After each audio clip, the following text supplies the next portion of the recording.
All right, guys, welcome to our first World Cup preview for Group D, the U.S. men's national team, Paraguay, Australia, and we don't know for sure who it's going to be. One of Turkey, Slovakia, Kosovo, or Albania. Those playoffs will happen in March, and we'll know for sure. But based on all the data, as well as the quality of our opponents, more likely than not, it will be Turkey. The groups are out. It is a exciting group. It's a very even group. Hey, Digital HD, how you doing? One Mav 2 says checking in from work. How's it going? It's going good, guys. We're ramping up World Cup content and starting now, so it's going to be really, really fun. We had a really good week in the Champions League. Well, first we had Pulisic coming off the bench and scoring 2 goals for Milan against, I think it was Torino. He had a flu, comes off the bench for the last 24 minutes. Milan are losing 2-1, and he scores twice to make it 3-2. Could have had a third if there wasn't a foul in the build-up, not from him, from somebody else. Then Folarin, Balogun, and Ricardo Pepi are 2 strikers, score in the Champions League. And then just yesterday, Weston McKennie scores in the Champions League. So overall, a very good week so far. There's a lot of competition for places. And by the way, I didn't see anyone from Australia or Paraguay playing in the Champions League or scoring in the Champions League. And we'll get into that.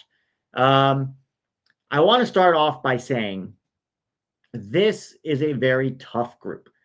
And I know that when the groups came out, Tack and I were pretty relieved that we didn't play a big team.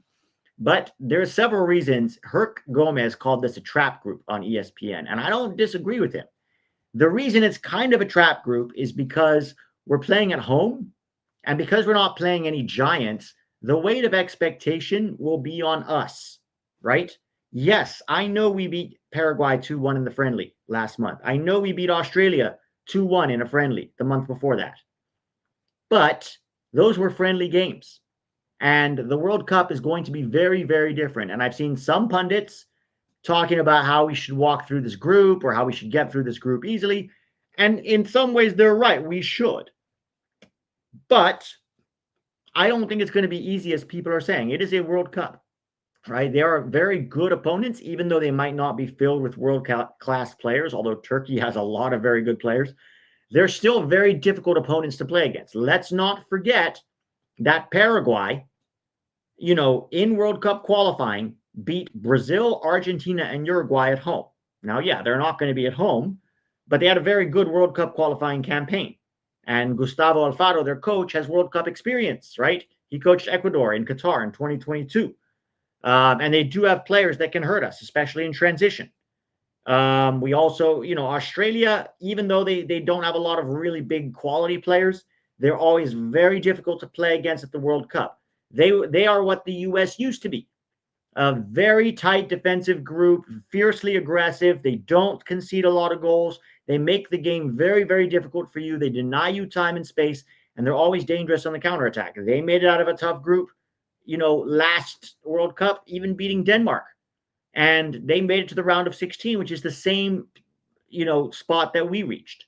So these are going to be very difficult games. And this is a very even group, maybe one of the most even groups in the entire World Cup, where anybody can really beat anybody because the gap between all of them is not big. So I'm going to go through each team one by one, and we're going to talk about their key players, their formation, how they play, strengths and weaknesses, a little bit about their World Cup history. And, then I'm going to do a simulator. I'm going to bring up a live simulator. I'm going to simulate scores for the game. And then we're going to see where the U.S. ends up, and we'll do a prediction of where we end up in this group. So it's going to be a lot of fun, guys.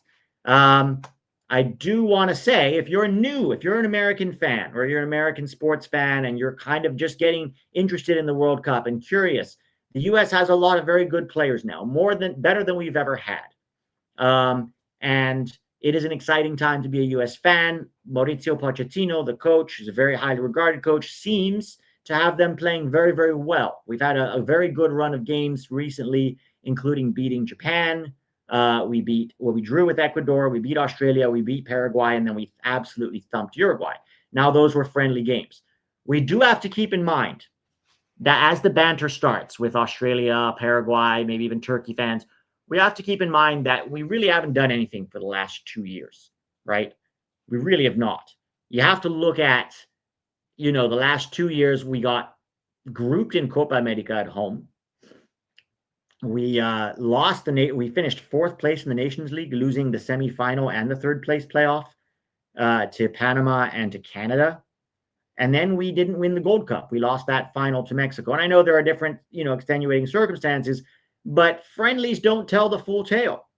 And the way that Paraguay and Australia play is not going to be the same level of intensity that they brought to those friendlies. It's just going to be different. And so we have to be very careful about getting too cocky or too overconfident, right? Just something to keep in mind as we explore these different groups. We have a super chat here from Adam Folds. What players can make a push for next year? I'd say everybody. Everybody is in the mix. They are there. They're making pushes. They're trying to play well with their clubs. They're trying to give us the best. They're all trying to get into that World Cup. And Pochettino has done a really good job of fostering that sense of competition within the roster where nobody feels like their spot is fully safe. I mean, Pulisic, Balogun, guys like that, they know they're safe. But other than that, I don't think anybody knows for sure they're. So guys like Tyler Adams, Tanner Tessman, Chris Richards, they're safe. Let's be honest. But after that, Gio Reyna, Malik Tillman, Luna, Zendejas, Roldan, Berhalter, McKennie even. There's a lot of guys that Joe Scally that are like really fighting to make sure that they are on this roster. So I'd say guys that could make a push that are not in the conversation right now are Yunus Musa and Johnny Cardoso. But both Yunus Musa has to start getting playing time somewhere, and Johnny Cardoso needs to stay healthy and be playing for Atletico Madrid so he can get a March camp invite and then hopefully try to convince Poch there. And we'll see what Johnny does, right? But right now, I'd say those are two guys that are on the outside looking in that have the possibility to make it, but they're going to have to be really good the rest of the season in order to make a push. And if you don't get that March camp invite, I'd say very, very unlikely you're going to the World Cup. So before we dive into it, let's have a quick word from our sponsor, and then we'll get into it.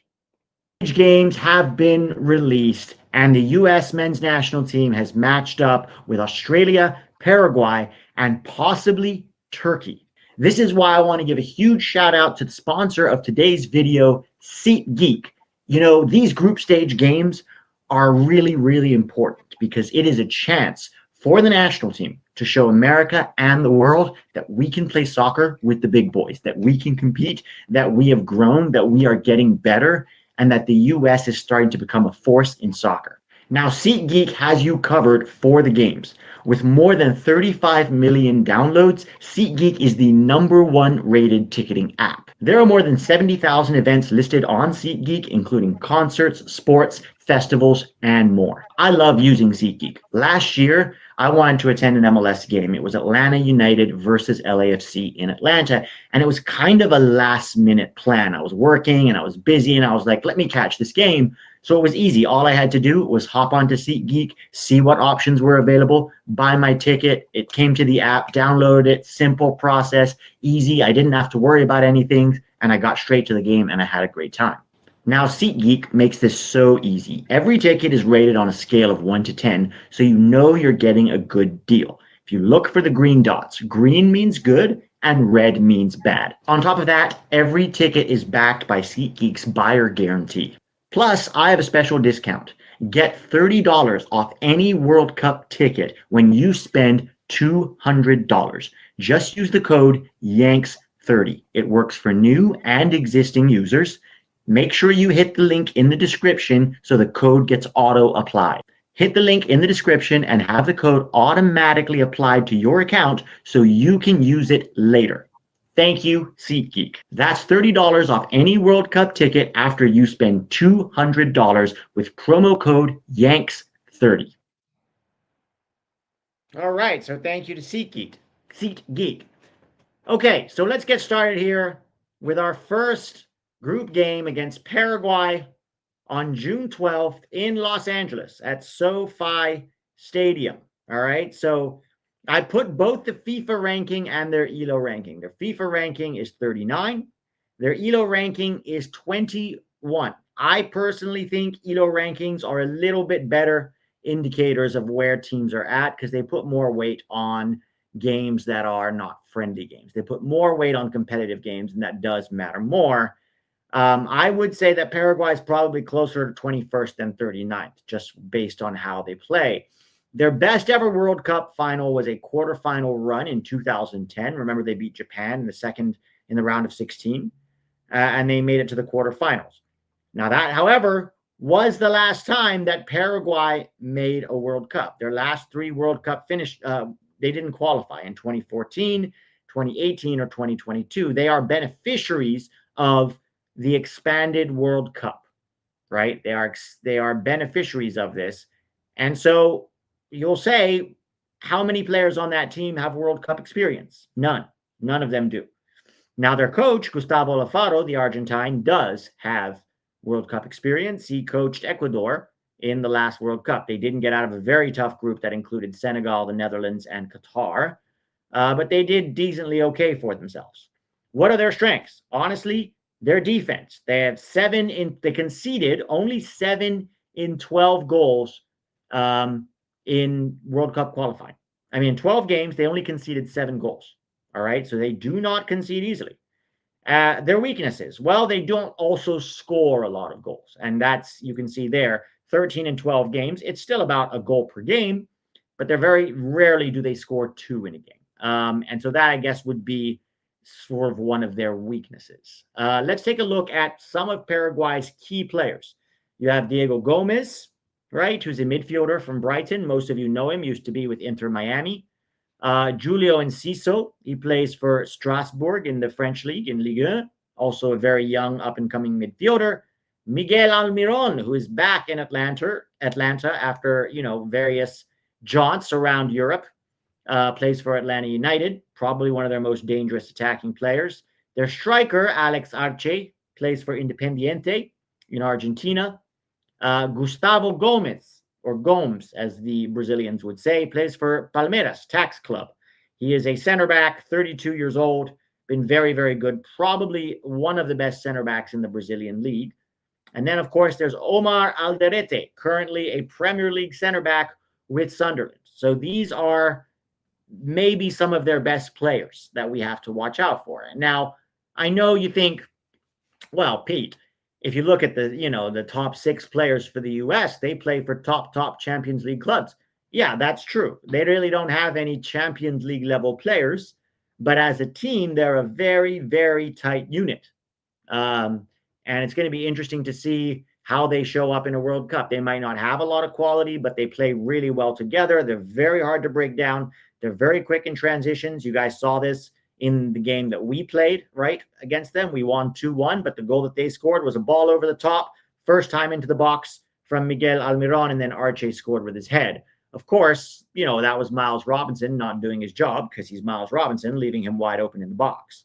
But these are the key players that we're going to be competing against. Now, what about formations? Typically, Paraguay will line up in a 4-2-3-1 or a 4-4-2, right? 4-2-3-1, 4-4-2, kind of similar here. But those are 2. I think they're mostly going to play 4-2-3-1 in the World Cup, which that's how Alfaro likes to play. It's how he had Ecuador lined up. And it'll be interesting to see where everybody plays in that formation. Almiron probably going to play on the wing. Either Enciso or Diego Gomez will play in that attacking midfield spot with Arce up front. If they play 4-4-2, then they'll have Enciso playing up top with Arce, and then you also have, Gomez can play in midfield. So we are going to be keeping track of them and watch how they play their friendlies in March and their friendlies pre-World Cup so we get a better idea. But this is what it's looking like so far. All right. Let's talk about our second opponents, Australia. All right, Australia, seemingly the quote-unquote easiest team in the group, but Australia is never easy at a World Cup. Keep in mind, the last World Cup, nobody fancied them to go very far, and they still managed to get out of a very tough group and make it to the round of 16. Now, that was under Graham Arnold. They have a new coach now, Tony Popovic. Popovic was a very successful coach, not only in the A-League, where he actually won the AFC Champions League, I think with Western Sydney Wanderers. He He also played in AFC, coached clubs in Japan, and a little bit in Greece and Turkey as well. He's a very solid coach. A team plays a lot like his personality. He's a very aggressive guy, as many Aussies are. And their FIFA ranking is 26. Their ELO ranking is 30. I think the ELO ranking is probably a little more accurate, but they're somewhere thereabouts. Not because of the quality of their players, but the way they manage to make it very difficult for any opponent as a team. Their best ever World Cup was a round of 16 finish. They did that twice, once in 2006 and once in 2022, this last one. Their last 3 World Cup finishes in 2014, they didn't get out of the group stage. That was a tough group. They had, I believe, Spain and the Netherlands in that group, so it was a very tough one. In 2018, they also didn't get out of the group stage, but in 2022, they did just that. What are their strengths? They are a very aggressive, very fierce team. Even in the friendly, and we played against them back in October, they did not stand down. They made our lives very, very difficult. They're the kind of team that on any given day they can surprise you because they're gritty. They're gritty. They get stuck in. They play like what the U.S. used to be, right? When maybe we didn't have so many great players, so we would defend for our lives, try to hit in transition, try to get set pieces. But Australia has enough quality to still hurt you if you are not careful.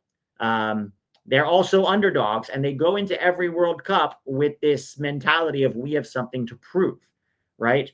They're not the most technical of teams, for sure, but to make no mistake, they can still hurt you if you're not careful. And if we go into this game thinking this is going to be some kind of easy walkover, we are dead wrong. What are their weaknesses? Well, they do lack high-level players. Most of their players play either in the championship or in the A-League or in sort of lower teams in the, maybe the Danish league, or a few top 5 league players too, but they play for teams like Strasbourg and St. Pauli, not like big teams. Doesn't mean they're bad players, and they do have a lot of World Cup experience in this group, right? A lot of these guys have played in World Cups before. Let's take a look at some of their key players. Alessandro Circati, who plays for Parma in Serie A, 22-year-old center back, definitely their best center back, recently been recruited by them. It's going to be interesting to see how he does in his first World Cup. Brings a lot of quality and stability to that back line. Still somewhat inexperienced because he's young, but definitely added some quality to that back line. Now you've got Connor Metcalf, who plays for St. Pauli in the Bundesliga. 26 years old, very experienced, can play on the wing in their formation, can also play central, can play as an 8, can play as a 6. Very dangerous. Matthew Ryan, their goalkeeper, plays for Levante in La Liga. 31, also has a ton of experience, World Cup experience. Very, very good keeper, very reliable, commanding, very vocal from the back, and that gives a lot of stability to his back line. Mohamed Toure is going to probably be their striker, a very young up-and-coming number 9, plays in Denmark for Randers FC, 21 years old. Very interesting player. Jordan Boss, some of you will remember him from our game where we played Australia. He was actually the one that scored the goal when Roldan tried to do a bicycle kick in his own box to clear it and completely whiffed on the ball, and Jordan Boss was there to tap it home.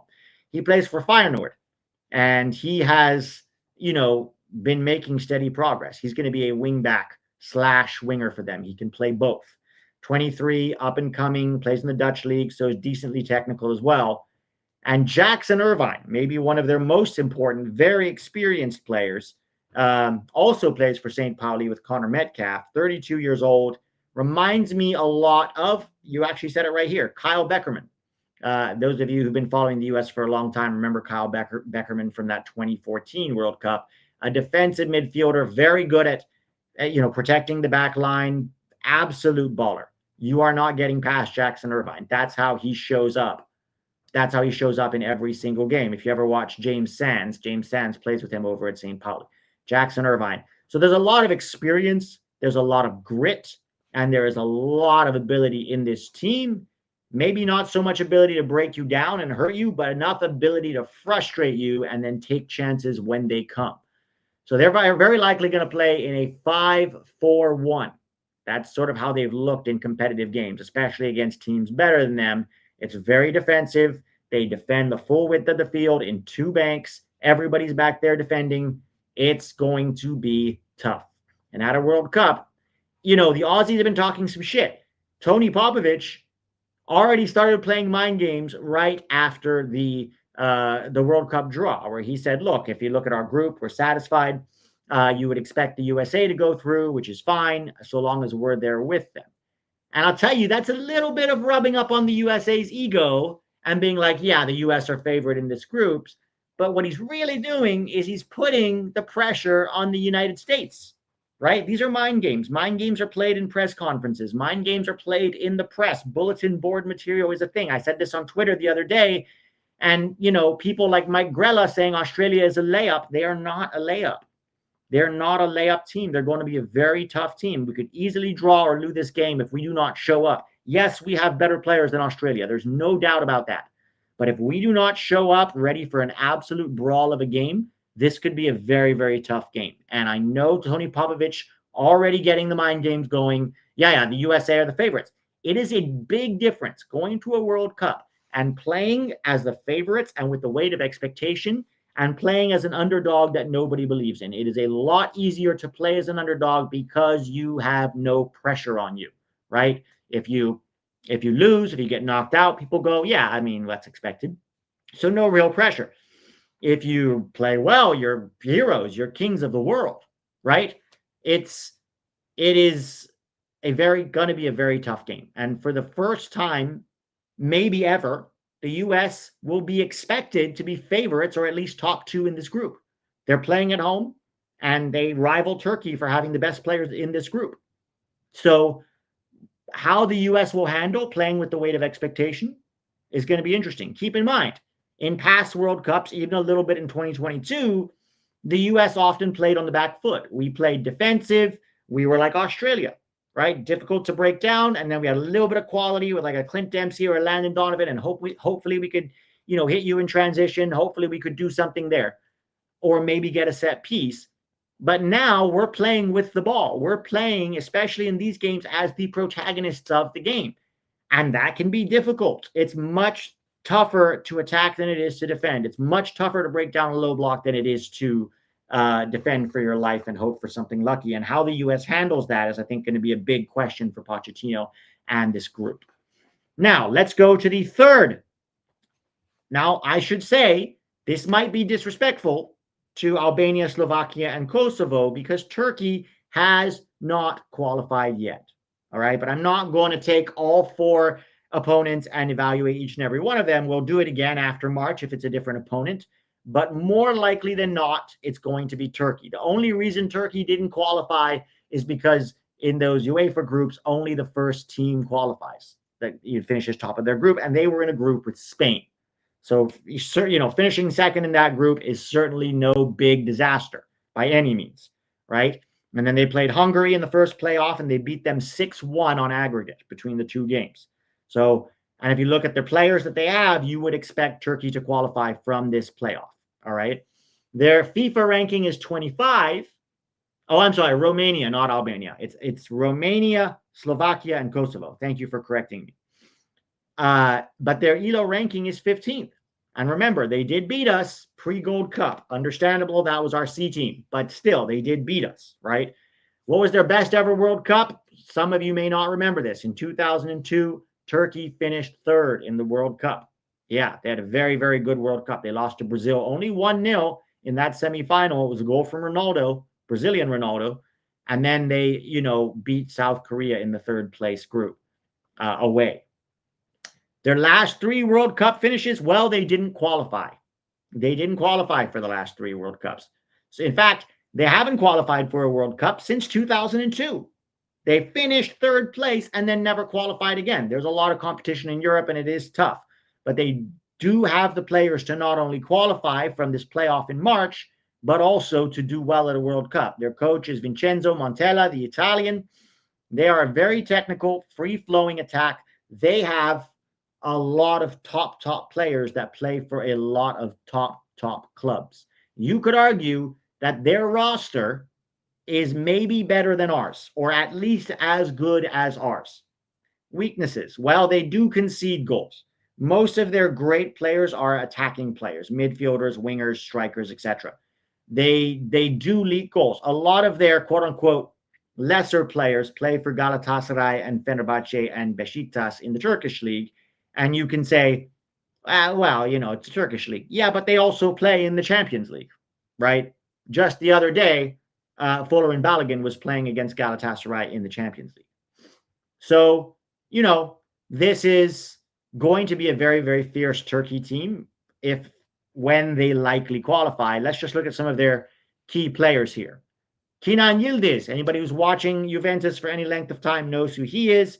A winger for Juventus, 20 years old, up-and-coming player, very technical, very skillful, can finish with both feet, can come in off the left and play as a striker, can play as a 10 as well. Arda Güler, maybe one of the best young talents in the world right now, an attacking midfielder for Real Madrid, right? 20 years old, doesn't always start for them. Madrid are kind of going through a bit of a crisis right now, but you don't get into that Real Madrid roster if you're not a good player. Yeah, that is Vlahovic. That's not Kenan Yildiz, guys. I'm sorry about that. My bad. The software that I use must have put him there instead. So that is Vlahovic. That's not Yildiz. My bad. Hakan Çalhanoğlu from Inter Milan, the midfielder, 31 years old. Very good defensive midfielder. You watch him play for Inter Milan, excellent player, very experienced. Look, they might not have a lot of World Cup experience, but they do have a lot of Champions League experience, high-level experience. Ferdi Kalioglu, left back for Brighton. He's their left back / left wing back. Zeki Çelik, the right back for Roma, another very good player. Atakan Karazor plays for Stuttgart. There's a lot of experience. There's a lot of experience and there's a lot of quality here. And I think this Turkey team is going to make it very, very difficult for us. They're very likely to play in a 4-2-3-1 as well. That's the formation that they've mostly used under Montella. In this particular formation, Yildiz can play in the midfield. He might play on the left if they have Güler play. Çalhanoğlu is their captain, very good players. And a lot of their other players, their defenders and their goalkeepers, do also play in Galatasaray, Fenerbahce. These are Champions League teams, even though they play in the Turkish league. So we cannot underestimate Turkey just because they didn't qualify first in their group. They were in a group with Spain, maybe the best national team in the world right now, right? So that's Turkey for you. Now, some of you are going to know this already, but of course, we cannot preview Group D without previewing the United States. And especially if you're a fan of Turkey, Australia, or Paraguay, and you came to the stream and you want to see what the US is like, I will give you a little bit of a breakdown here. FIFA ranking is 14th. I don't think we are 14th in the world right now. ELO ranking is 34. I also don't think we are 34 in the world right now. I think we're probably somewhere in between. I think somewhere around 20 to 25 is fair. The reason the ELO ranking is so low is because the US has not played competitive games recently. And if we have, we've sucked. At the Gold Cup, we sucked. In the Nations League, we sucked. So that impacts us. Yes, we've won some friendly games. They really don't matter in the larger scheme of things. Our best ever World Cup was third in 1930, in the first ever World Cup, right? That was a long ass time ago. If we're talking more like recent history, then our best World Cup was a quarterfinal finish in 2002, okay? Last three World Cup finishes, we finished round of 16 in 2014, did not qualify for 2018. Yep, we all remember that.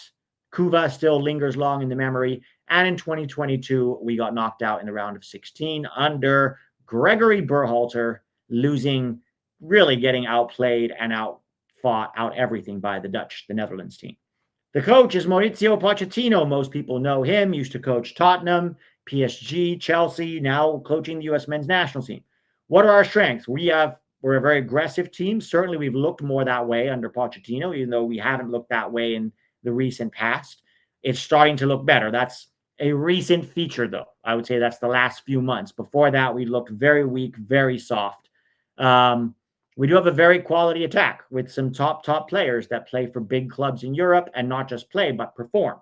And of course, we have the advantage of being at home, right? That is an advantage, absolutely, for the U.S. We might not be great away, but certainly we do play at home.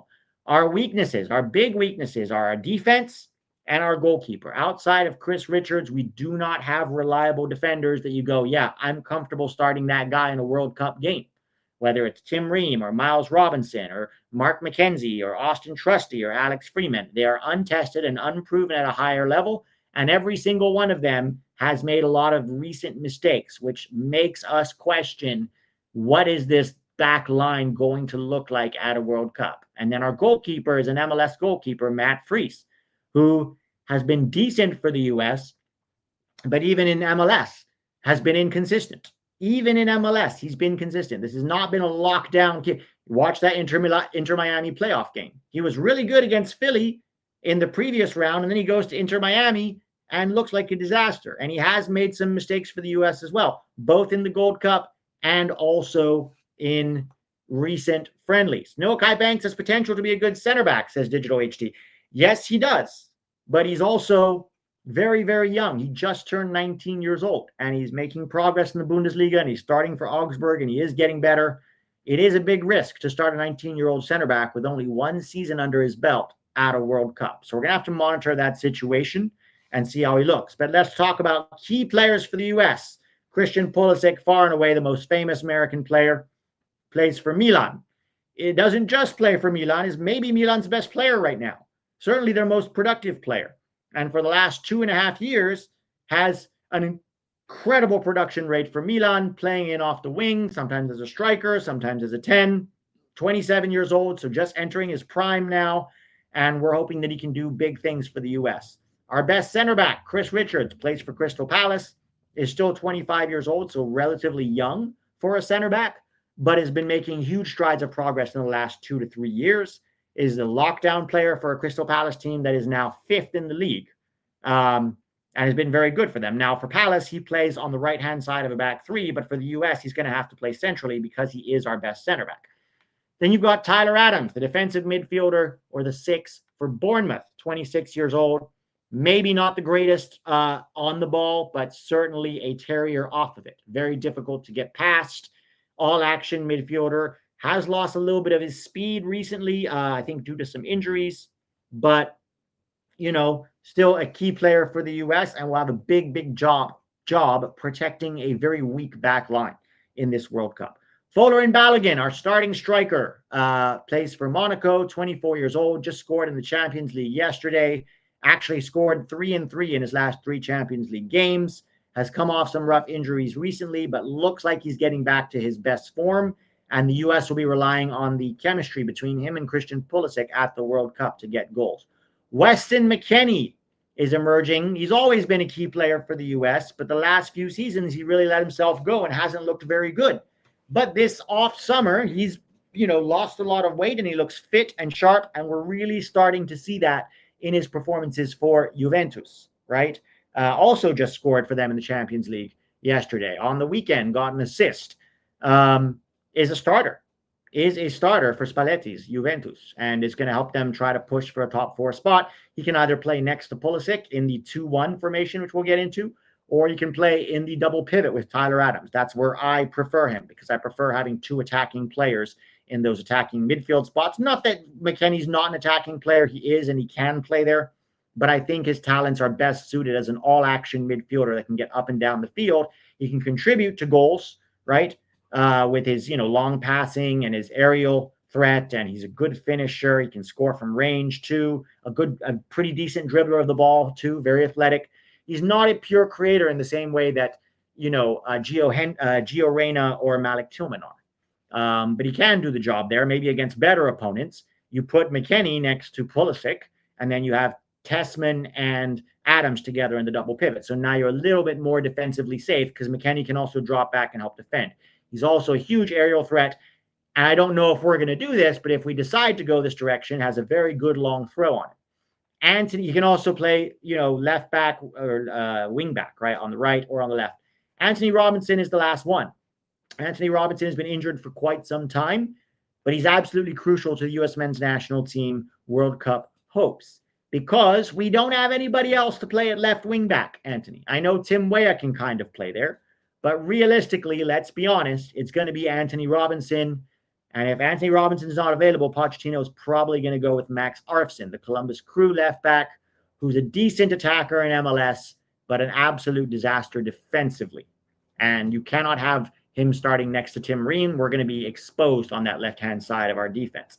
So Anthony Robinson, all the rumors and reports are that he will be healthy, that he's back, and that he should start playing again for Fulham in January or latest by February. So fingers crossed for A-Rob.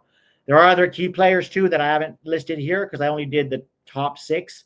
You know, guys like Gio Reyna, Malik Tillman, Ricardo Pepi, Tim Weah, Serginho Dest, Tanner Tessman.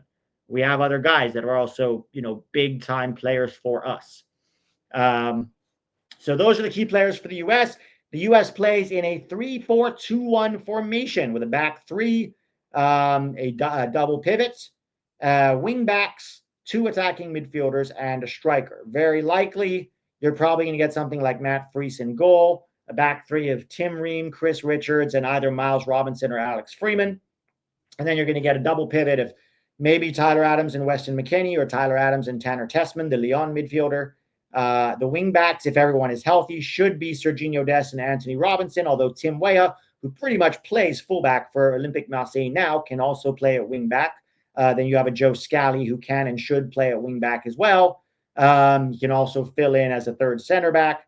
And then, of course, there's Max Arfson, who the fans are not big fans of, but will probably go to the World Cup.